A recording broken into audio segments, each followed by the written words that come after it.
Oi, gente, boa noite, tudo bom? Estamos aqui mais uma vez, né, para estar compartilhando saber, troca de aprendizados e dando continuidade a essa sequência de lives aí em comemoração ao mês de psicólogo. Para quem não me conhece, me chamo Adriana Pinheiro, psicóloga idealizadora aqui do Papo de Psis. E hoje a gente vai estar contando com a presença da psicóloga clínica escolar Érica Cândida, onde ela vai estar falando um pouquinho aí sobre a sua prática clínica a partir da visão da logoterapia.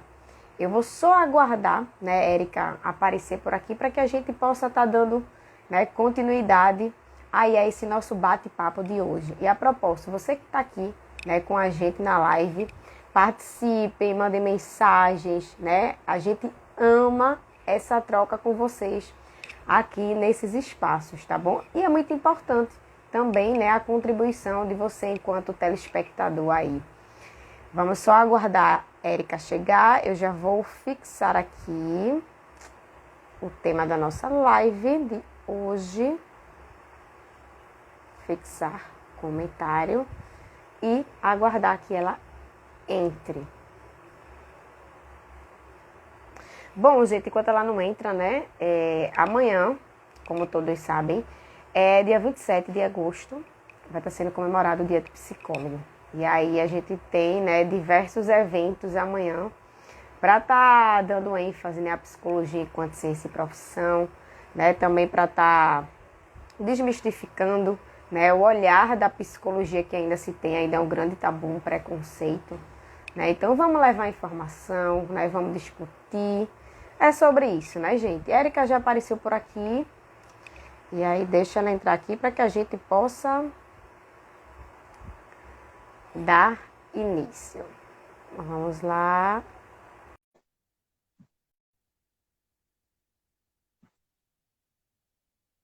Tá carregando.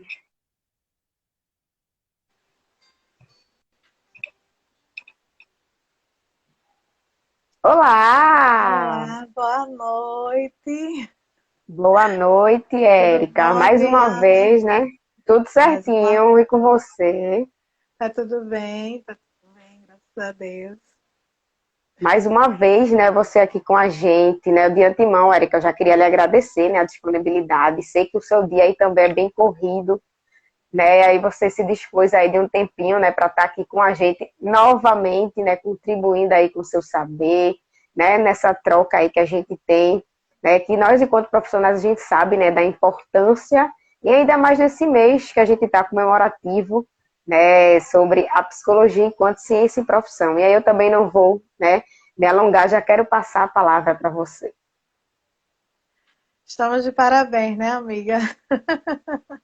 Meus parabéns para você. Tudo de bom, muito sucesso na sua profissão, na nossa, né? Para você também, isso.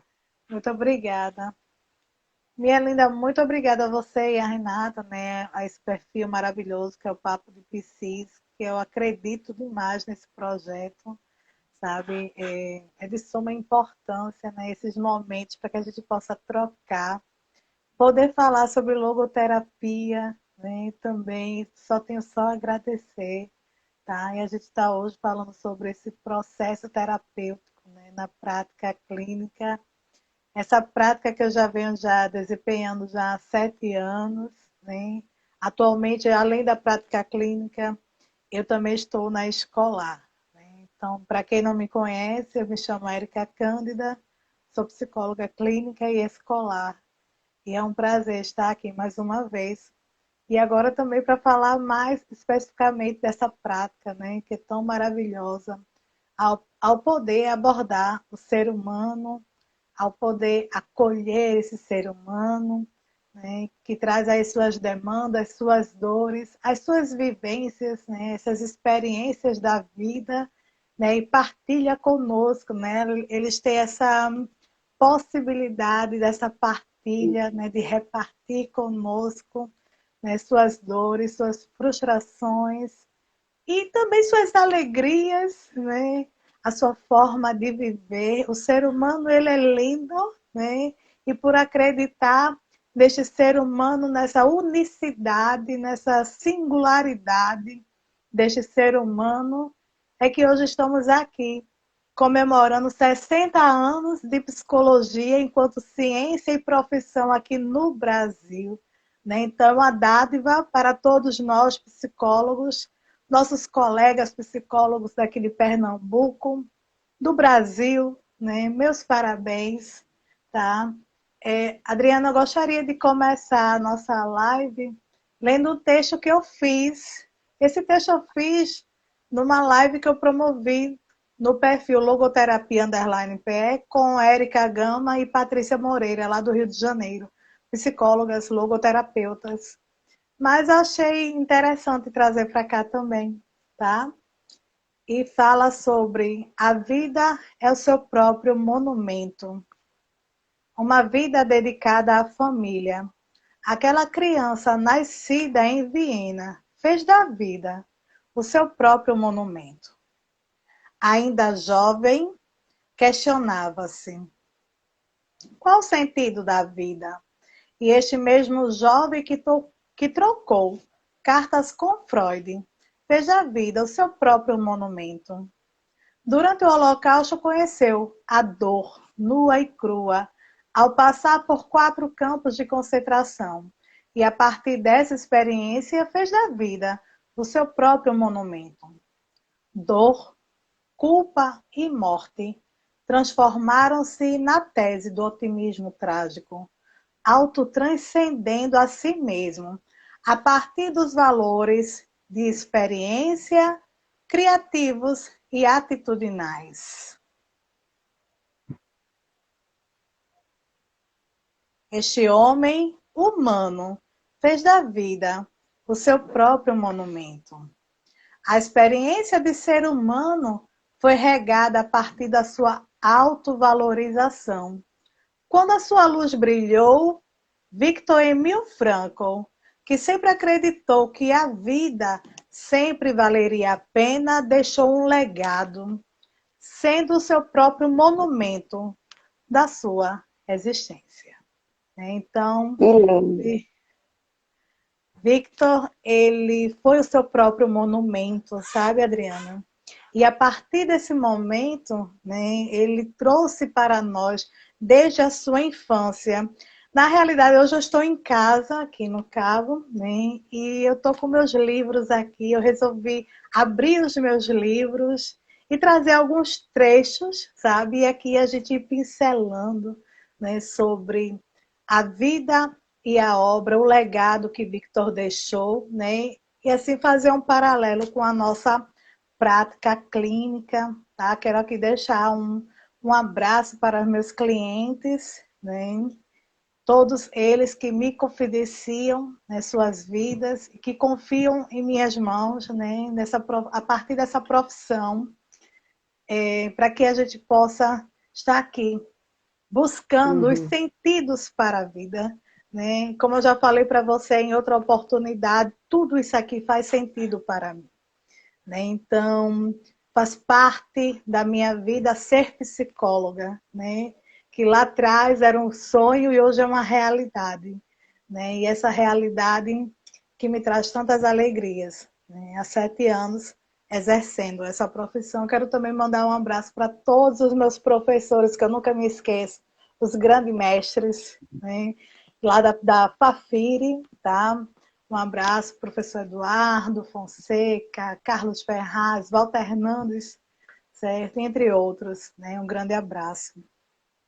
Então, o processo terapêutico na clínica, a partir da visão da logoterapia, tá? Amei o tema. Quem foi Viktor Frankl, tá? E o legado que ele deixou. Estou aqui acompanhando aqui a leitura que estou fazendo, tá, Adriana? Viktor Emil Frankl, ele é nascido em 26 de março de 1905, tá? Foi um importante psiquiatra, neurologista de Viena, que viveu praticamente em todo o século XX, durante um momento histórico que foi berço de muitas grandes obras que enriqueceram a humanidade, né? Como eu já falei e repito, Viktor Emil Frankl, ele nasceu no início do século XX, em 1905, tá? E ainda quando criança, ele vivenciou, né, a Primeira Guerra Mundial, passando por aquele tormento, aquele tipo de sofrimento, mas que desde criança ele foi uma pessoa que sempre pensou no sentido da vida, sabe? Tem um trecho aqui no livro, né, o que não está escrito nos meus livros, que são as Memórias de Franco. Ele lançou esse livro aqui, Adriano, que não está escrito nos meus livros, no aniversário dele de 90 anos, certo? Que massa! É, ele lançou esse livro no aniversário dele de 90 anos, né? Isso em 1995, tá certo? E ele tem um trecho aqui que ele fala que ele era criança, né? Mas sendo que ele foi criado num ambiente tão amoroso, tão aconchegante, né? No seio da sua família, aí ele estava dormindo, mas ele sentia aquela energia de amor, né? Aquela energia de paz. E quando ele foi abrindo os olhinhos dele de criança, quando ele abriu os olhos, se deparou com o seu pai, curvado diante dele, sabe? Então ele recebendo aquele calor humano do seu pai, que se chamava Gabriel Franco, certo? Seus pais se chamavam Gabriel Franco e Elsa Franco, né? Então tiveram como filhos o Walter, que é o irmão do Victor, e depois veio o Victor e agora me esqueci o nome da irmã, daqui a pouco eu me lembro, certo? Então, só foram 3 filhos que esse casal teve, certo? Então, e assim eles puderam viver, né? Dentro desse processo humanizado, sabe? Porque os pais, eles tinham essa visão, né? Diante da família, diante da educação, né? Que eles tiveram, uma educação moral, uma educação bem vivida, sabe? A partir dessas vivências, né? Onde traz o respeito à própria família. Lembrando que durante a Segunda Guerra Mundial, antes de serem presos, né, que a família inteira ela foi presa, tá? Victor, os pais, os irmãos, ele já era casado, tá? Ele chegou na sinagoga, que ele era judeu, né? E ali ele teve que tomar uma decisão na vida dele, tá? Que foi pensar se ele iria de fato para os Estados Unidos ou não, certo? Ou ele ficaria com os pais, né? Ali seriam todos presos. Então ele foi lá pedir uma resposta, né? E quando ele chega lá, ele vê uma placa, né, que fala sobre a importância dos pais, né? Então, de que enquanto você é jovem, você dá valor aos seus pais. E a partir dessa placa que ele viu, então ele decidiu ficar com a família e ele foi juntamente com todos, né? Foram presos durante a Segunda Guerra Mundial, onde ele passou por todos os conflitos. Toda essa história que eu conto, tá, Adriana, está nesse livro aqui que se chama Em Busca de Sentido, do Victor Frankl. O meu já está velhinho, já tem 10 anos esse livro meu. Eu sou a fim de ler esse livro. Ah, eu estou com um grupo de Eu vou estudos, viu? comprar. Estou com um grupo de Vou estudos que comprar é esse para a gente. livro. Compre, venha comigo para a gente participar do grupo de estudos, você é minha convidada, viu? E a gente lê e a gente poder debater. Olha, eu acredito muito no prefácio desse livro, é maravilhoso, certo? O escritor e psiquiatra Victor Emil Frankl, ele costuma perguntar a seus pacientes que estão sofrendo muitos tormentos, grandes e pequenos. Por que não opta pelo suicídio? É a partir das respostas a essa pergunta que ele encontra frequentemente as linhas centrais da psicoterapia a ser usada. Ou seja, nós, enquanto logoterapeutas, né, nós estamos aqui para aguçar o ser humano, sabe? Aí em busca dessas respostas, tá? A logoterapia, ela não é diretiva e nem tampouco não diretiva, ela é semidiretiva, tá? Então a gente está ali para proporcionar para os nossos clientes, tá? Reflexões a partir das suas demandas, né? E a partir dessas reflexões a gente vai buscando, né, campos para que a gente possa ir trazendo esse ser humano para ir em busca do seu próprio sentido da vida. Então, nós utilizamos como método, uma das metodologias, tá, que nós podemos utilizar é justamente esse campo, né, o diálogo socrático, tá? Nós utilizamos, a TCC também se utiliza do diálogo socrático, né? E a logoterapia também. A gente traz essas questões socráticas, né, a partir da filosofia de Sócrates, para que o ser humano ele possa buscar refletir, sabe? E a partir das suas próprias demandas, suas questões existenciais, porque a logoterapia, Adriana, ela vai trabalhar em cima do vazio existencial, certo? Então, o vazio existencial que é gerado, né, devido à falta de sentido na vida, certo? Então, esse vazio existencial ele vai poder gerar no ser humano sentimentos, né, de frustração, por exemplo, vai gerar no sentimento o estresse, vai gerar no ser humano a ansiedade, a depressão, tá? Então, esses são os caminhos, né, que levam o ser humano ao próprio vazio existencial, sabe? Aquela sensação de que a vida não vale a pena.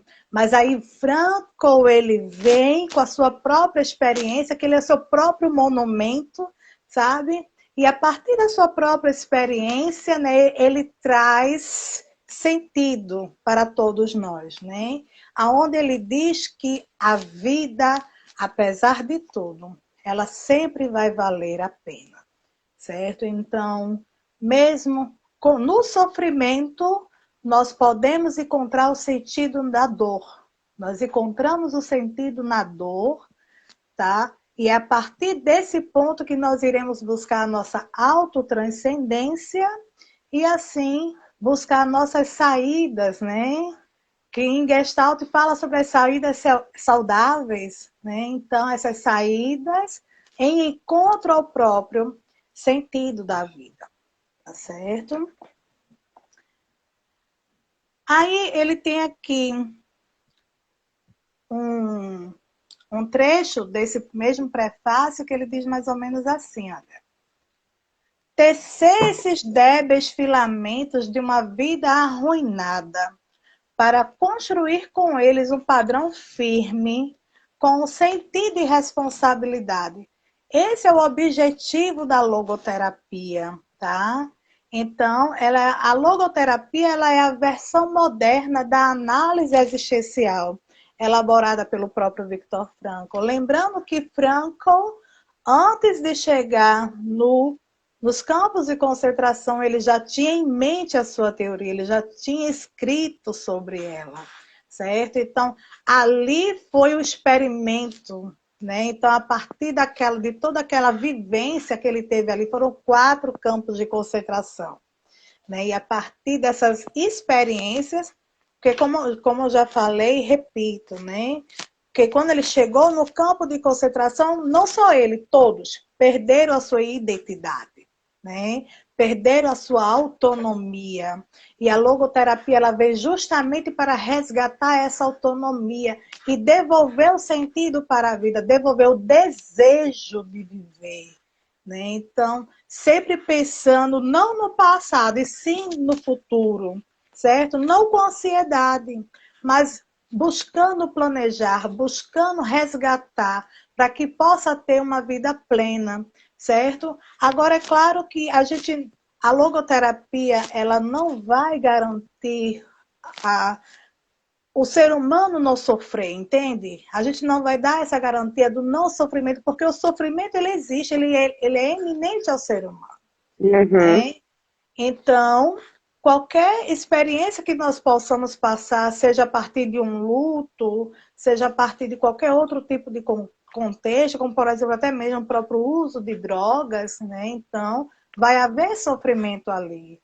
Mas nós não podemos ser reféns desse sofrimento. Então, a logoterapia ela vai justamente trazer isso, né? Então, e dentro da prática clínica, né, a gente vê esse ser humano como um ser de possibilidades para que ele possa encontrar alternativas, juntamente, é claro, embasado com a teoria, né? Lembrando que a logoterapia faz de nós, enquanto logoterapeutas também, logoviventes, certo? A importância de você ser logovivente, né? Para que você também possa colocar em prática a própria logoterapia, tá certo? Então, você trazer para a sua vida, você se autoanalisar, né? Então, é importante você ter essa percepção fenomenológica, tá? Porque a fenomenologia também dá embasamento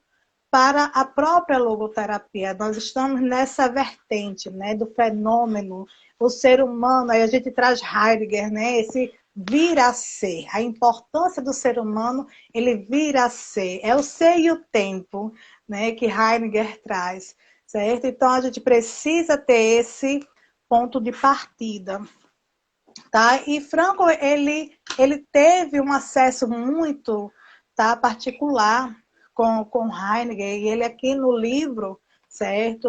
O que não está escrito nos meus livros, ele fala justamente, Adriana, desse encontro que ele teve, tá? Não só com Heidegger, como também outros teóricos, filósofos, certo? Então, o próprio Heidegger, ele traz, né, o Danzai-Análise, né? A Danzai-Análise traz também essa questão aqui, ó, uma foto dele com Heidegger. Que Certo? dupla! Pois é, né?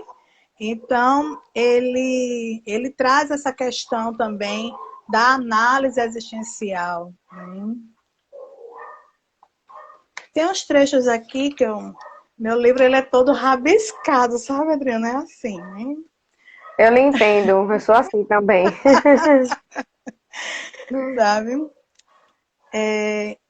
Ele fala sobre a última liberdade humana. É bem interessante também, veja. A única coisa que sobrou é a última liberdade humana, que é a capacidade de escolher uma atitude pessoal que se assume diante de determinado conjunto de circunstâncias.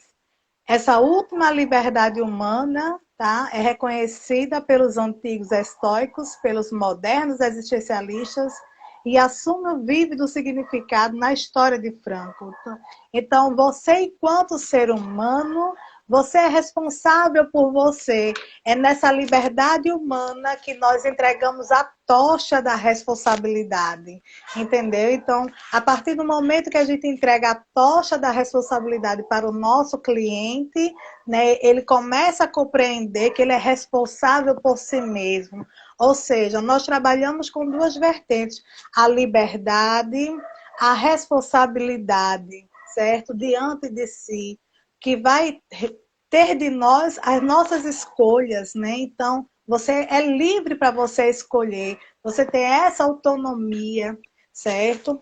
E assim, e durante o próprio percurso de Frankl, né, dentro desse processo, tá, dos campos de concentração, ele fez um acordo, ele fez assim com ele fez um acordo com ele mesmo, certo? E fazendo esse tipo de gesto, né? Fazendo um acordo com ele mesmo, de que ele iria sair dali, daquele local, né? Então ele iria fazer o máximo para sobreviver, porque dentro dos campos de concentração, Adriana, era uma questão também política, né? Era uma questão assim de sobrevivência, tá? Porque até mesmo para sobreviver, muitos prisioneiros passaram a perna em muitos prisioneiros, porque era uma questão de sobrevivência mesmo. Cada dia era um dia para ser vivido a partir desse modelo de sobrevivência, entende? Então, assim, muitos entregaram, né, para os próprios prisioneiros, para os soldados naquela época, muitos foram mortos, muitos cometeram suicídio. Tá? Tem uma passagem aqui neste livro, né, o Em Busca de Sentido, no relato do prisioneiro, ele deixa isso bem claro. Ele ali, ele perdeu totalmente a sua identidade, como eu já falei, né? Então, ele deixou de ser médico, ele já era casado, certo? Mas ele ali, ele perdeu sua identidade. Não só sua identidade, como a sua família inteira. Só sobreviveu ele e Estela, que era sua irmã, né? Então, Frankl, ele fala justamente sobre isso, tá? Desse acordo que ele fez, né? Sim, assim, e muitos também faziam suicídio, cometiam suicídio, tá? Tinha um corredor do arame farpado, tem aqui o relato desse episódio, né? Onde as pessoas iam nesse corredor, que era com arames farpados, e se pegavam ali e tomavam aquele choque e morriam, né, por suicídio, tá? Ou morriam por suicídio, ou morriam por inanição, certo? Eram mortos. Então a gente sabe, né, o quão foi cruel a guerra, né? Aquela guerra ali, a luta pelo poder, né? Onde Hitler ele queria que existisse uma única raça, nessa raça ariana, onde ele usou de várias formas, né? Para que ele pudesse alcançar onde ele chegou, né? E assim alcançar de fato o poder, a dominação ali da Alemanha naquela época, tá? Tem uma questão aqui também no livro, aqui já é do próprio Frankl, tá certo? Ele diz assim: não se preocupem com o sucesso.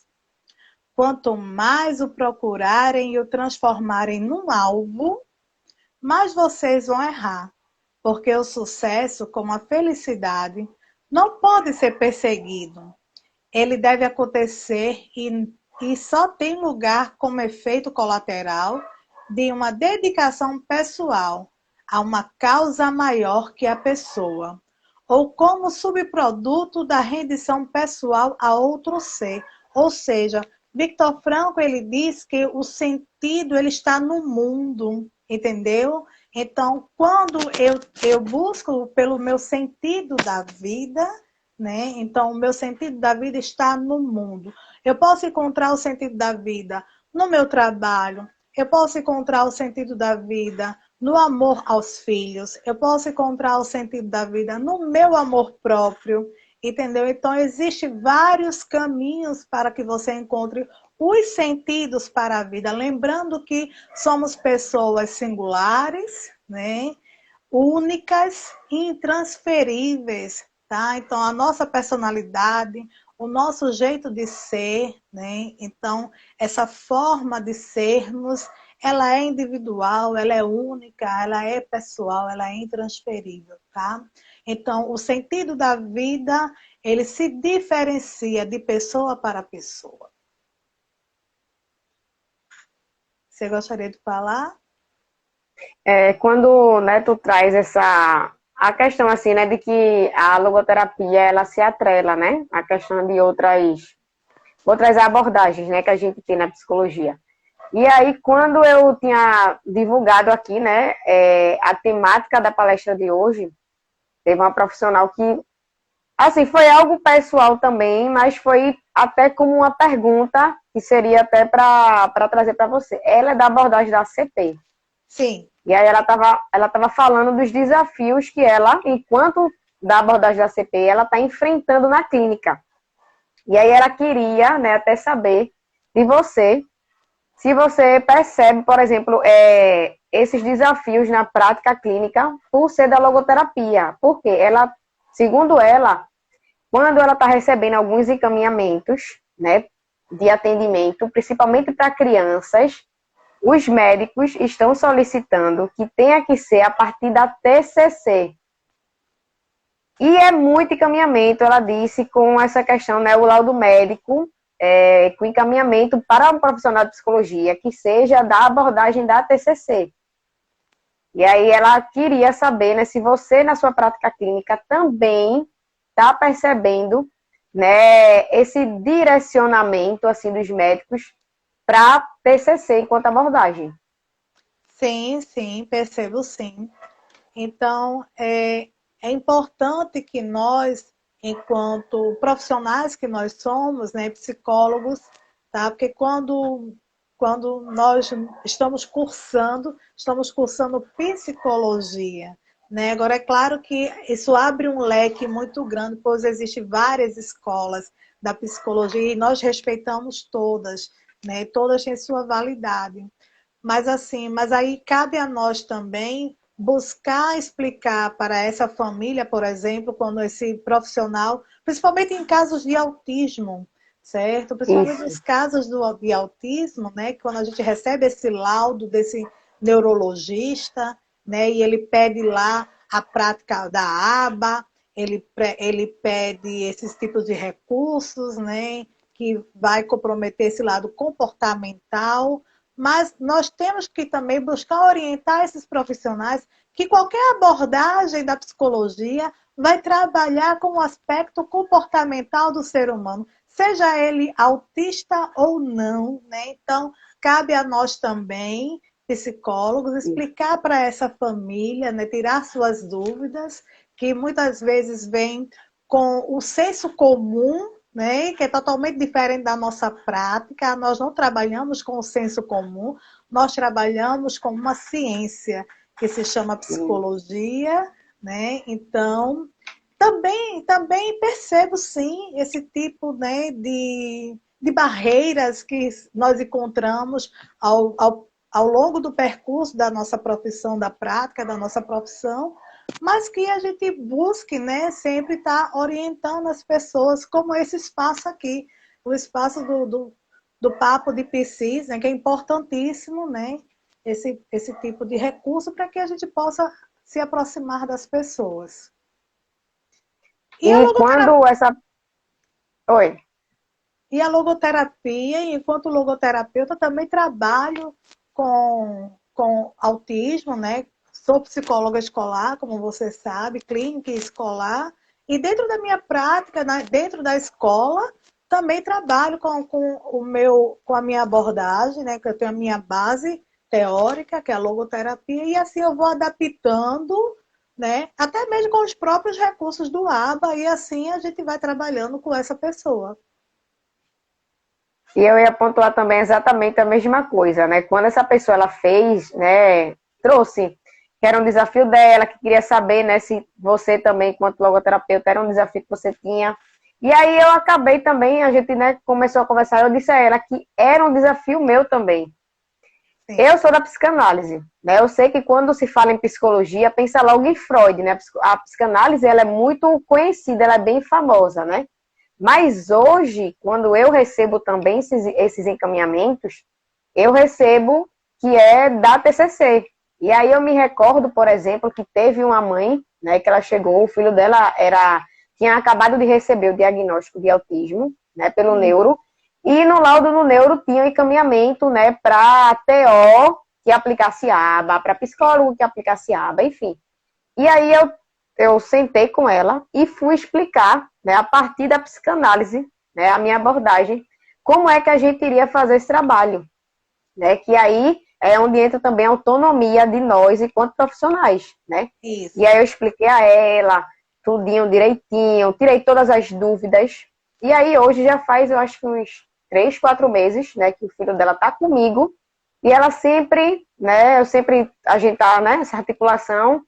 E a última vez que eu falei com ela foi até recentemente. Ela disse, Adriana, eu tô vendo o meu filho se desenvolver a partir da psicanálise. Então, veja, tá vendo? Então, é importante também nós, enquanto profissionais, né, termos uma postura firme, né? Não é que a gente vai, como você disse, não é querer, né, falar, não, que todas as abordagens, elas se atrelam uma à outra, né? Não existe melhor e pior, não. Né? Até porque é o profissional que vai conduzir ali a prática clínica dele, né? E aí, enquanto um profissional, né, que a gente tem a nossa autonomia de estar trazendo aquilo ali, né, de uma forma clara, de uma forma objetiva, até para aquela família, ela entende o que a gente está repassando, né? Porque a gente sabe que tem algumas famílias, né, que não têm conhecimento, por isso que é importante a gente ter, né, esse cuidado ali com essa família também, de explicar e tirar todas as dúvidas, que foi o caso, por exemplo, dessa, né? Quando ela me disse isso, né, chegar ao coração, né, ficou quentinho, porque a gente sabe, né, que na prática, infelizmente, tem esses desafios. Sim, sim, não só esse, como vários, né? Por exemplo, pessoas que ainda acreditam, Adriana, que ir para psicólogo é coisa de louco, né? Em pleno século XXI, nós ainda vivemos esse estigma dentro da nossa profissão. Já são 60 anos, né, de Brasil. Quero aqui mandar um abraço para a Valquíria. Val, um abraço para você, tá? E assim, e nós precisamos trazer mais espaços de debates como esse. E o CRP ele vem também trazendo esses espaços, né, para que a gente possa de fato orientar, chegar nas pessoas, né, chegar na grande massa, na população, para que de fato possa compreender o que é a psicologia, né? A psicologia, como eu já falei aqui, ela não é senso comum. O senso comum é o conhecimento do cotidiano, do dia a dia, certo? E nós estamos aqui a partir de um respaldo científico, né? Tanto é que você traz aí na sua prática, a partir da própria psicanálise, que é uma ciência, a partir da própria psicologia, e assim fazer valer o seu trabalho e as pessoas reconhecerem, né, a validade desse trabalho, né, a partir das vivências, a partir dessas experiências que nós temos com os diante do cuidado, Adriana, diante do cuidado com o outro, né? Diante do outro. Já dizia Jung, né? Na frente de um ser humano, seja apenas outro ser humano. E isso cabe a nós, né? Enquanto psicólogos, enquanto psicólogas, né? A gente trazer, independente da abordagem, trazer essa prática humanizada de acolhimento, né? A importância de nós também aumentarmos a nossa rede de profissionais para que a gente possa juntos, de fato, trazer uma psicologia séria, né, para dentro da nossa prática, para dentro do dia a dia, para que as pessoas possam acreditar também na própria psicologia, né? Então, a psicologia ela não pode ser banalizada, não, pelo contrário, a psicologia ela precisa ser respeitada, ser respaldada, né? E assim, e as pessoas terem acesso, porque no dia do nosso juramento, né, lá na nossa colação de grau, nós juramos, né? Tem um trecho do juramento que eu me lembro, né, que fala sobre que nós estamos à disposição de toda a sociedade brasileira, nós psicólogos, né? E nós estamos hoje na véspera do dia do psicólogo, comemorando também esse dia na véspera, né? E reforçando, né? Que nós estamos aqui à disposição de toda a sociedade. É exatamente isso, né, Érica? E essa sua fala, né, da questão do preconceito, né, que tem muito, até na prática clínica mesmo a gente vê isso, né? Por exemplo, chega alguns clientes que falam, né? Eu estou começando o processo, né, de psicoterapia por curiosidade, porque falam, né, que vinha coisa de louco, aí tem uns que até brincam com eles mesmos, né? Será que eu sou louco mesmo? Né? Eu quero até descobrir e tal. E aí, por incrível que pareça, algumas dessas pessoas que têm essa fala, que quando começa o processo terapêutico, elas se encantam quando começam a ver, né, a transformação, né? Elas de fato ali se doando também nesse processo, né? Que o papel do outro ele é importante, né? Até porque é um espaço que é dele. Então, é o compromisso que ele vai ter com ele mesmo, né? Então, quando ele se compromete, né? Que ele começa a ver, né? Que o quebra-cabeça ele vai se ajustando ali, né? Ele começa a ter uma visão totalmente diferente da psicologia do primeiro dia que chega, né? Sim. Por isso que não é só se agarrar a questão da abordagem, qual é melhor, qual é pior, não, né? Isso tem muito do profissional também saber conduzir isso. Por isso que eu sempre enfatizo, né? Que tem alguns profissionais, por exemplo, que têm algumas demandas e eles não sabem lidar, né? E eles têm, né? Trabalham em cima da responsabilidade ética que se tem também do cuidado, né?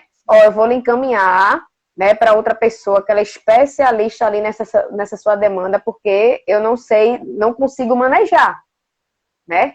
Então, a gente também, como profissional, a gente também tem que saber o nosso limite.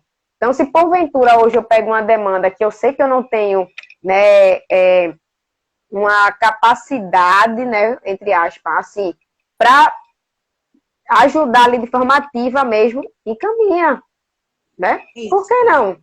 Né? A gente tem que ter essa responsabilidade com a gente e com o outro. Né? Com certeza. Eu vi que Valquíria colocou aqui, excelente papo, se ela está descarregando, ela vai precisar sair. Mas antes, parabéns a vocês pelo dia, parabéns também por esse espaço, conteúdo e troca muito boa. Beijo a vocês duas. Valquíria, muito obrigada, né, por você estar aqui, né? Feliz dia também. E se sinta convidada, né, para aparecer aqui, né, Érica, conosco. Vamos marcar aí, né, para que você também apareça aqui, né, para que a gente tenha essa troca, né? Isso aí. Né? Érica, deixa eu ver. Oi. É muito importante isso que você está trazendo, né? Essa questão, a gente tem que trabalhar desde o estudante de psicologia, né? Essa questão ética, tá certo? E assim valorizar a nossa profissão, né? Há 10 anos atrás eu estava no curso ainda, né? Lá na Fafiri, Adriana, e nós criamos o projeto, que nós temos ele até hoje, que se chama Estudantes e Profissionais de Psicologia de Pernambuco, que é um projeto nosso, e onde a gente abraça tanto os estudantes como os próprios profissionais, né? E assim a gente poder acolher essa rede, certo? Porque o estudante, hoje ele é estudante, né? Está lá na graduação, mas logo é um profissional, né? E vai estar no lado de cá. Né? Então a gente tem que começar a ter esse olhar diante da própria ética e valorizar a nossa profissão. E, por sinal, quando eu entrei nesse WhatsApp, né, no grupo do WhatsApp, eu ainda estava na minha graduação também. Há alguns anos atrás, né, uns 10 anos também, né, eu me formei em 2014, né, eu também E eu sou em bem 15. antiguinha. Pronto. E aí, quando eu entrei também no grupo, né, que foi na época que você fez, ainda era estudante, né? Pronto, foi quando eu conheci o grupo, né? Na época eu usava muito o Face ainda, não era pelo Facebook, não era pronto. Também é isso. E aí eu me deparei com ele lá, e aí foi quando, né, depois criaram um grupo no WhatsApp. E aí eu também era estudante quando eu entrei ali. E ainda estou, né, até hoje. Tamo Bom, junto. Érica, tamo junto, né? Sempre. Bom, se você quiser trazer, né, mais alguma contribuição, né, pode ficar à vontade aí para que a gente possa Sim. estar finalizando aí. Já? Amiga, eu queria trazer aqui algumas indicações de livro, tá? Nós temos o Cláudio Garcia Pintos, com O Mar Me Contou, a logoterapia aplicada ao dia a dia. Esse livro é fantástico, amiga, muito bom, tá? Temos também a Psicologia Espiritual, de Elizabeth Lucas. Depois de Frankl é ela, que ela era estudante, né? Ela era aluna dele mesmo, direta, aluna dele mesmo ali. Conviveu com ele mesmo, ele foi professor dela. E ela dá continuidade à logoterapia. Aqui no Brasil, a primeira é Isar Schauser, mas Isar Schauser já faleceu, mas ela deixou o seu legado, né? Também ela trouxe vários, né? Ela tem várias contribuições da logoterapia, inclusive um livro sobre sonhos, tá? A gente poderia depois marcar uma live Isso. sobre sonhos a partir da visão da logoterapia. E tem o Diogo Rogério, ele é logoterapeuta e ele é daqui, de Caruaru, tá? Daqui de Pernambuco. Que ele trouxe o livro Maturidade Humana, né? A partir da visão também da logoterapia. Muito bom esse livro, certo? Então, são algumas sugestões de leitura que eu trago aqui hoje, tá? Eu queria falar... Eu tenho quanto tempo ainda, Adriana? Não, pode ficar à vontade. Veja, a logoterapia, Adriana, ela é uma psicoterapia aberta, tá certo? É sua própria evolução, né? A gente estava trazendo aqui porque nós podemos, de fato, trabalhar com outros recursos, tá certo? E assim a gente ir trabalhando esse encontro com o sentido da vida do nosso cliente, né? Lembrando que não é só o cliente que encontra o sentido da vida, não, tá? Até mesmo o próprio logoterapeuta, dentro desse processo, que é um processo único, né? É um encontro, tá? Nós estamos centrados no sentido da vida. É uma abordagem que ela é centrada, tá? No sentido da vida. Assim como a ACP é centrada na pessoa, a logoterapia ela é centrada no sentido da vida, certo? Então, nós temos essa possibilidade, né? Viktor Frankl, ele deixou isso bem claro, tá? Diante de nós, diante da nossa prática. Então, o próprio Cláudio Garcia Pintos, né? Ele é argentino, ele tem uma técnica dele chamada biblioterapia, que é você levar livros para dentro da psicoterapia, onde você vai, a partir da leitura desses livros, né, e a partir também da própria demanda que o seu cliente ele apresenta, a gente vai trabalhando em cima dessas leituras e assim refletindo para que a gente possa buscar, né, o sentido da vida. Eu já trabalhei, por exemplo, com adolescentes, né, e trabalhando com o Pequeno Príncipe, né, onde a gente encontrou várias possibilidades de crescimento, de autotranscendência, sabe, de autovalorização, né? E assim essa pessoa, enquanto adolescente, encontrar os sentidos para a vida, né? E assim encontrar essas alternativas para que de fato pudesse ali trazer melhorias e qualidade de vida dentro do aspecto da saúde mental dessa pessoa, tá? Nós trabalhamos com, nós temos uma visão diante do ser humano positiva, né? E nós trabalhamos em cima do biopsicossocial e espiritual. Lembrando que esse espiritual, nós estamos falando dessa dimensão noética, tá? Que é uma dimensão que fala sobre a possibilidade espiritual de crescimento, tá? Não estamos falando de religião, certo? Nós estamos falando de possibilidades de crescimento a partir do olhar psicológico, logoterapêutico, diante da dimensão noética, tá certo? Gostaria de falar um pouco sobre essa dimensão, tá?